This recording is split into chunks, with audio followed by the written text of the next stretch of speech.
Xo'p, do'stlar, yana bir bor barchaga assalomu alaykum. Bugun siz bilan writing task 1 informal formal letterlar ko'rib chiqamiz.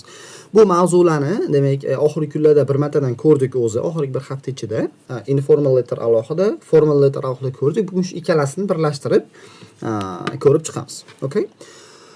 Xo'p, qaranglar, o'zi informal formal letterlarda qanaqa bo'ladi? Siz birinchi mana bunga o'xshagan xat olasiz. Okay, xat olasiz. Ya'ni nima deyapti? You received a letter from a local cinema.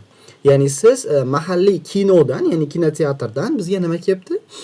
Xat kelibdi. Xatda nima deyapti? Qaranglar. Mana shu xatni ichida bizdan 3 ta 4 ta, demak, 2 xil 3 xil savol so'raydi-da. O'sha savollarga biz javob berishimiz kerak bo'ladi. Kelinglar, hozir buni ko'rib chiqamiz. Nima deyapti? Demak, dear guest, qadrli mehmon. We are planning to improve our facilities. Biz o'zimizdagi facilitylarni, ya'ni xususiyatlarni improve qilmoqchimiz, rivojlantirmoqchimiz. So, we would like to ask your opinion. Biz sizdan nimani? Biz sizdan fikringizni so'ramoqchimiz, deyapti. Demak, qarang, men fikrimizni bilmoqchi ekan. Endi qarang, mendan sekin savol so'rashni boshlaydi. Mana masalan, birinchisi. What new equipment should we bring to our cinema? Mana qaranglar, birinchi savol mana sariqda belgilayapman. Qaysi yangi jihozni kinomizga olib kelishimiz kerak? Ya'ni qanaqa jihoz olib kelsin? Masalan, o'sha kinodagilarga, kino ko'radiganlarni, demak, o'shda bo'ladigan experience-ni yaxshilash uchun qanaqa jihoz olib kelsa yaxshi bo'ladi? Da? Ikkinchi savol. What kind of movies would be interesting to visitors? Endi qaranglar, qanaqa turdagi kinolar deyapti, visitorlarga qiziqarli bo'lardi. Endi demak, kino turlari haqida biz ozgina maslahat berishimiz kerak ekan. Alright? Demak, bu ikkinchi savol. Mana yashillar belgilayapman. Keyingisi, how can we make our cinema more attractive to new visitors? Ya'ni qanaqa qilib kinomizni yangi tashrif buyuruvchilarga attractive, ya'ni o'ziga tortadiganroq qilsak bo'ladi, deyapti. Okay? Mana bu demak menda qaysi 3-savol hisoblanadi. Mana. Qaranglar, 90% holatda 3 talik savol beriladi. 90% holatda 3 talik savol beriladi. Endi ba'zida 2 talik berilishi mumkin. Kamdan kam holda, lekin ko'pincha 3 ta savol beriladi. And we would be happy to receive your ideas. Biz sizni g'oyalaringizni eshitishdan xursand bo'lardik. Endi qaranglar, bizning topshirig'imiz, ozak aytib ketyapman, xuddi mana shu berilgan 3 ta savol bor-ku.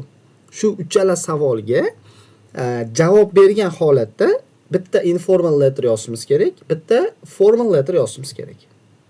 Tushunarli? Shu uchalasiga javob berib bitta informal, bitta formal letter yozar ekanmiz. Okay? This is what we have to do. All right? So, endi qaranglar, informal letter oldin ko'rib chiqamiz.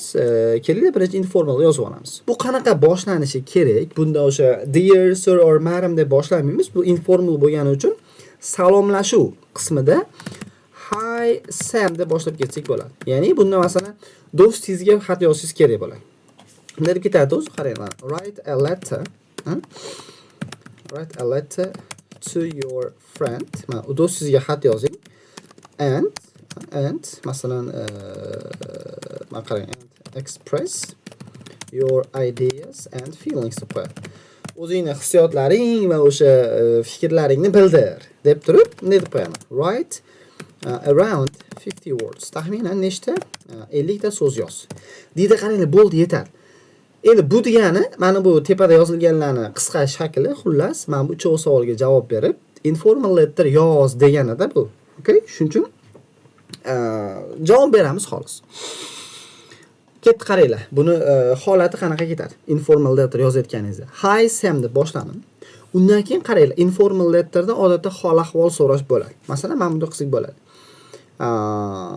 Masalan, how's everything going on dedi masalan.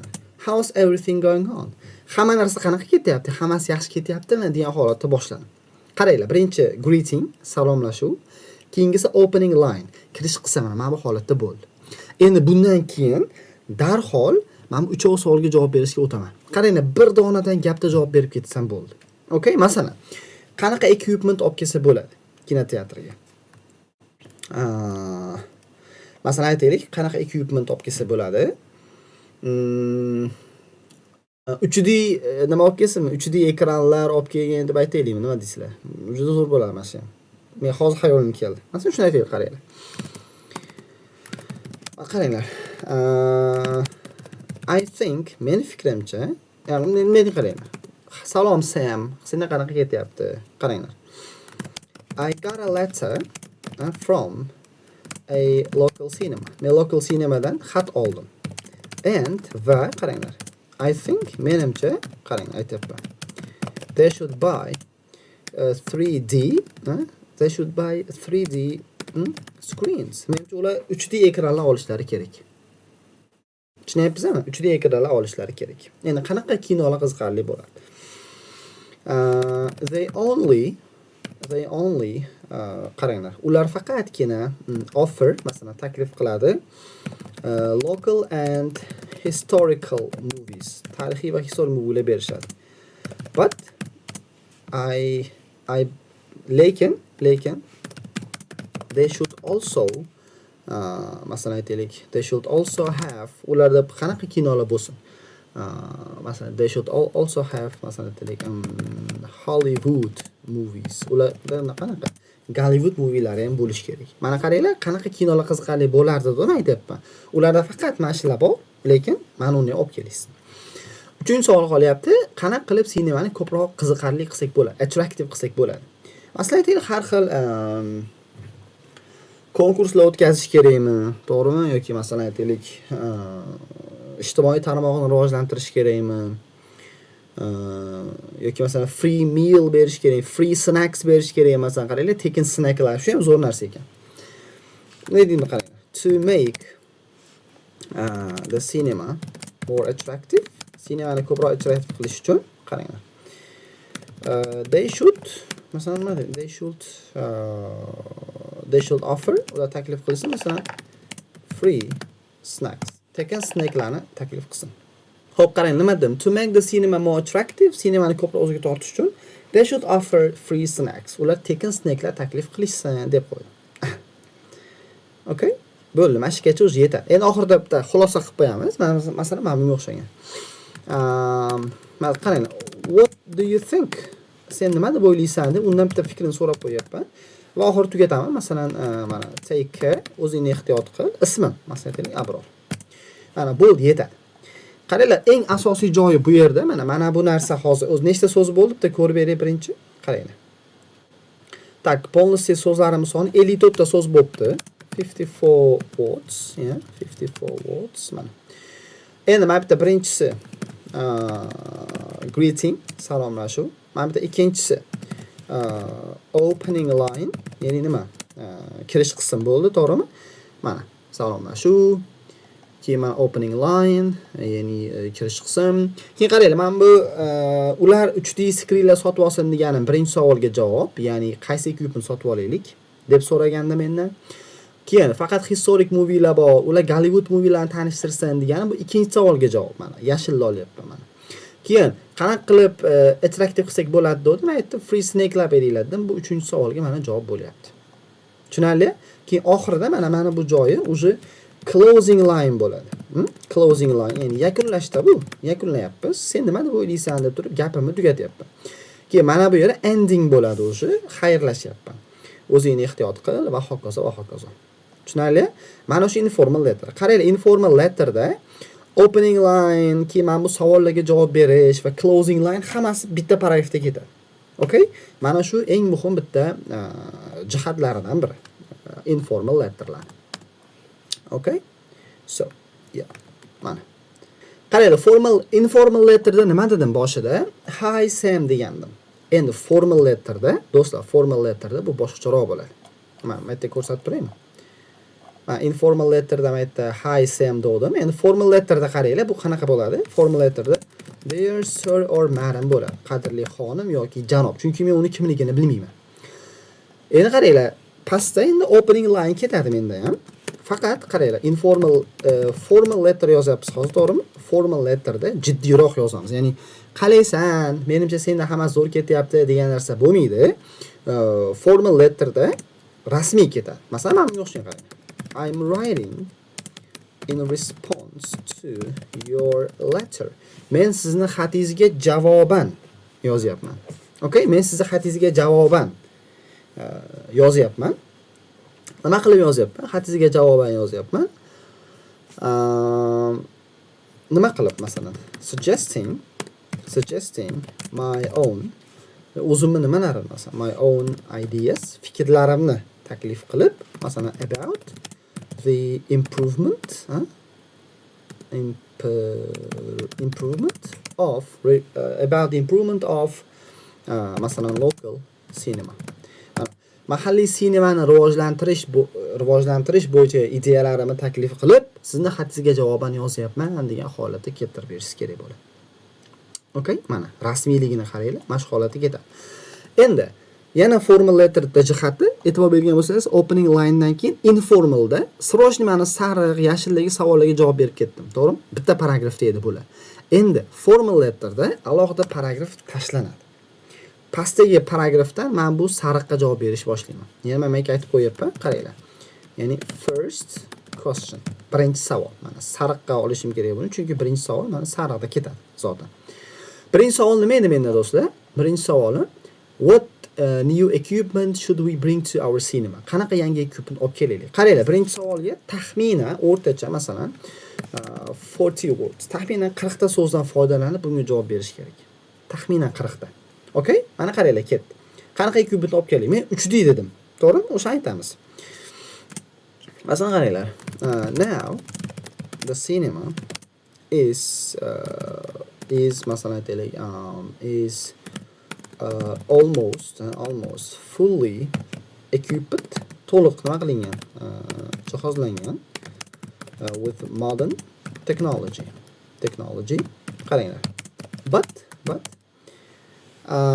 lekin I would recommend, men tavsiya qilgan bo'lardim. Nima qilishdi? Masalan aytaylik introducing, tanishtirishni 3D screens, 3D ekranlarni tanishtirish tavsiya qilgan bo'lardi. Mana qaranglar. Men aytayapman, mana qa deganman-da, informal letterda. Men aytdim nima dedim, qaranglar, oddiyligini. Menimcha ular 3D screen sotib olsin dedim, bo'ldi yetadi. Lekin formalda nima qilyapman? Hozir sinema deyarli to'liq jihozlangan zamonaviy texnologiya bilan. Lekin men tavsiya qilgan bo'lardim, tanishtirishdi 3D ekranlari deyapman. Tushunyapsizlar? Endi buni tushuntirib ham ketsangiz bo'ladi. Ya'ni these screens, bu ekranlar, qaranglar, make the viewer experience, ko'radiganlar experience-ni masalan more engaging qiladi, ya'ni ko'proq engaging qiladi and enjoyable. Engaging ham shu o'ziga tortadigan va zavqli qiladi. Ya'ni nima qilib o'sha leading to masalan higher quality, yuqoriroq sifatga yetaklab borib. Nechta so'z bo'ldi? 30 ta bo'ldi. Ozgina ko'paytirib qo'ysak bo'lar ekan. Tak. These screens make to'xtaylar-da. These screens make the viewer experience more engaging and enjoyable, leading to higher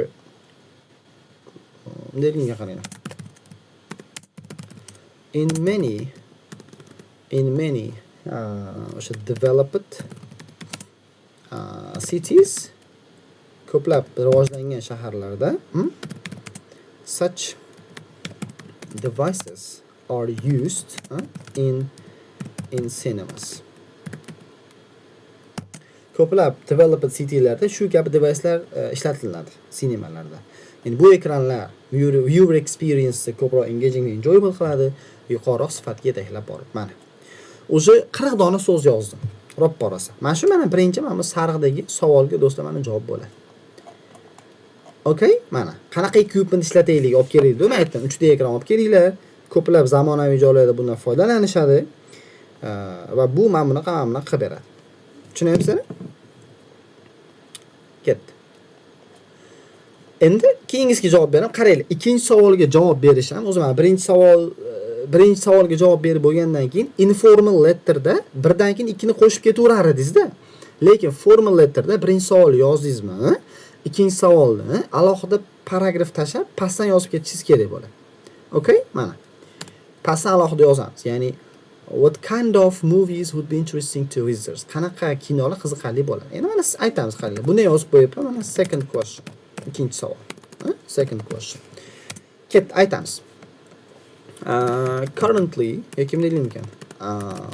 The cinema has been offering a wide range of katta xilma-xillikdagi national and historical movies to its audience. O'zini auditoriyasiga nimani milliy va tarixiy kinolarni taklif qilib kelmoqda. However, there are many people who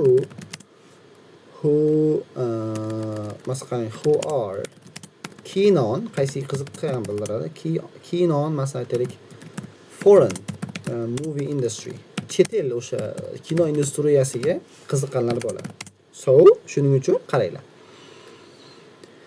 Hop, offering Hollywood movies, Hollywood films, ya'ni Gollywood kinolarini taklif qilish would be nima deylik, would be a step forward. Oldinga bo'lgan qadam bo'lardi deb qo'yapman. Tushunyapsizlar? Ya'ni Gollywood filmlarini taklif qilish oldinga bo'lgan qadam bo'lardi. Oldinga bo'lgan qadam bo'lardi degani bu o'sha yaxshi ish bo'lardi demoqchiman.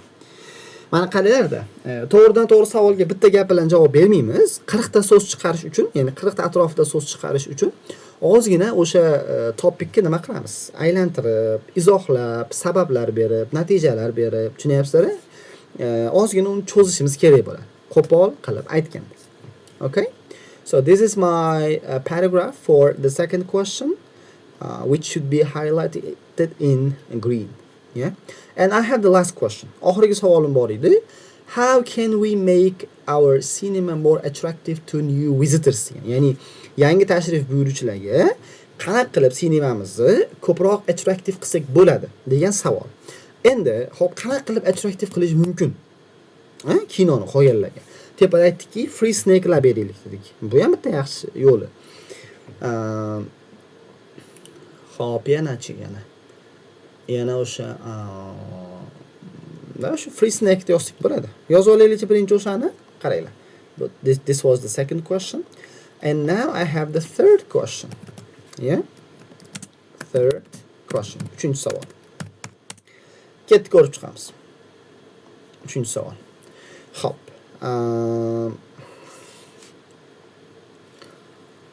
Qaranglar. The cinema is a very well-known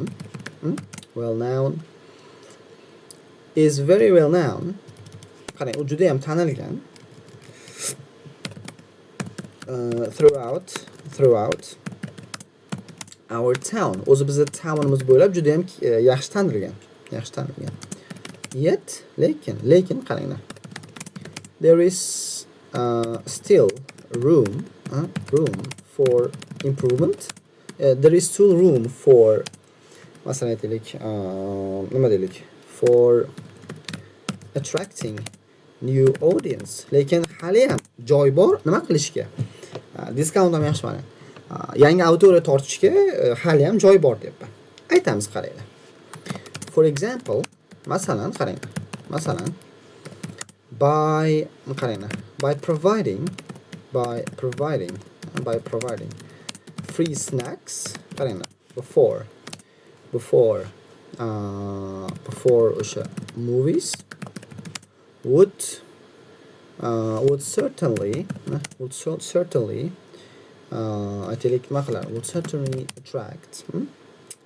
attract people to visit the cinema, or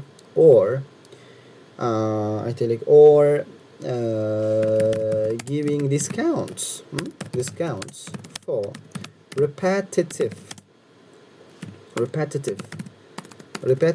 and loyal visitors. Mana qaranglar nima deyapman. Masalan, by providing free snacks mana ta'minlash, tekin snacklarni berish masalan before movies would certainly attract people to visit the cinema. odamlar o'ziga tortgan bo'lardi sinemaga tashrif buyurishga. Or giving discounts for repetitive and loyal visitors yoki diskountlar berish takroriy va sadoqatli kimlarga? Visitorlarga deyapman. Tushunyapsizlar? Mana. Bu endi 3-savolga javob bo'ldi. Qaranglar, asosiy bu yerdagi point informal bilan formal farqi. Mana qaranglar. Bitta informalni ko'rsataman.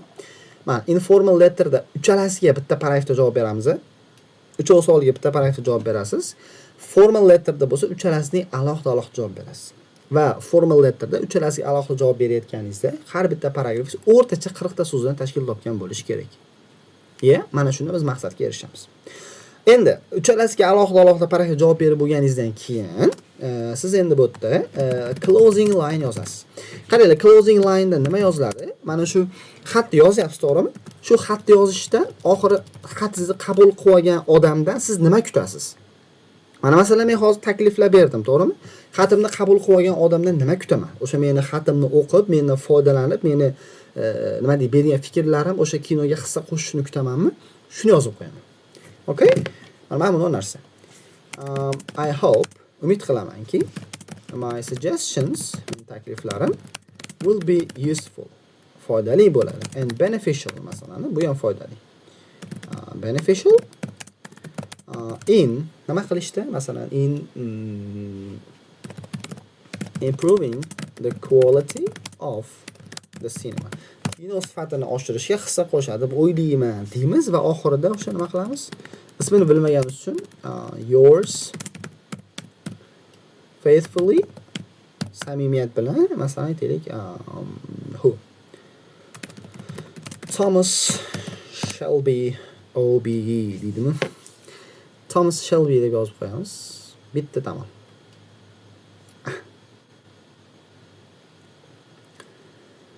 Tushunarli? Mana shunaqa.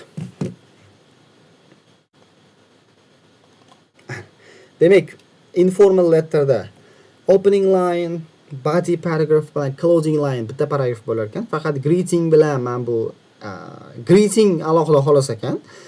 Formal letterda bo'lsa opening line hamma anaqa ingredient alohida paragraf yoziladi. Okay? Bo'ldi. Mana shu bizni formal informal letter nima deydi? Yozish usulimiz hisoblanadi. O'zi aslida do'stlar bu unaqa qiyin narsa emas. Juda ham oson. Ozgina masalan nima deydi? Prosta shu berilgan savollarga javob berish shu xolos. Sizdan talab qilinadigan narsa. Berilgan savollarga javob beringlar, bo'ldi, yetadi. Qolgani o'sha nima deydi? Oson narsa. Boyagi hozir o'ylanib o'tirmaysizlarda, menga anaqa letter complaint letter tusharmikin, apology letter tusharmikin degan narsani o'sha miyadan chiqaringlar. Okay? Bunaqa ma'lumotlar kerak emas bizga.